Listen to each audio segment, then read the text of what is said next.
questions. Rick, how well do you think your guys continue to compete?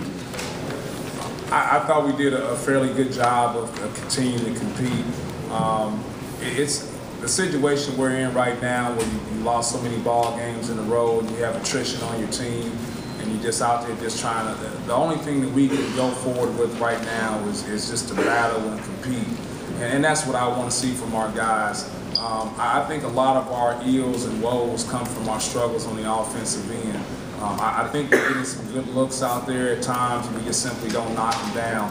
The one thing we have to figure out as a team is just self-evaluation. We continually take more threes than the other team, than the opposing team, but yet we're the worst shooting team in the SEC, and that's just not logical. So we've got to figure out a way to temper our three-point shooting or knock down those shots, because we've got to get the ball into the paint and score more, and then Gavin Ware has to figure out a way to finish versus size. Guys like Cauley Stein really give him a problem because of his length. And the only way he can combat that is just to be more physical and create seals with his body.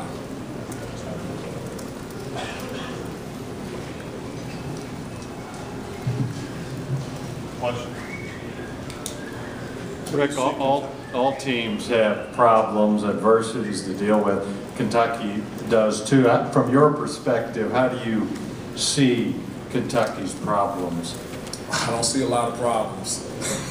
I understand that Kentucky's had some problems with injuries, and they probably lost the #1 draft pick, in the nation, Nerlens Noel. But when you want to start comparing trials and tribulations, we win all day long.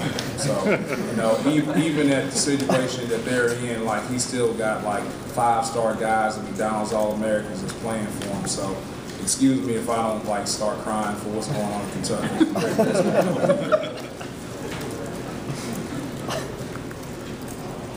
How do you see them as different with Cauley Stein at center and Noel out?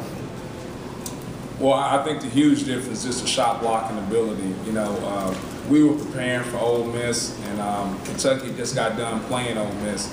And what Kentucky did was just switch all the ball screens and all the screens coming out from Marshall Henderson.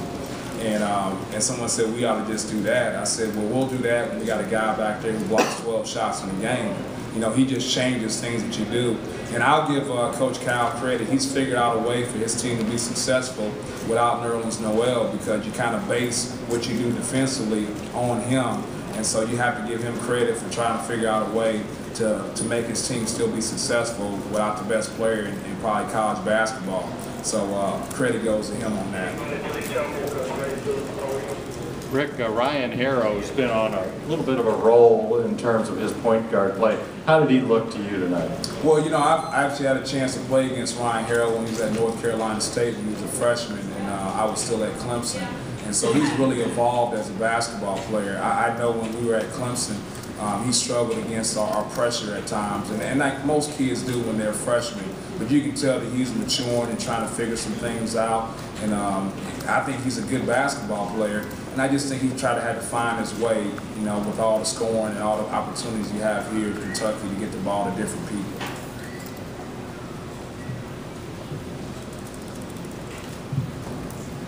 Anything for Jalen?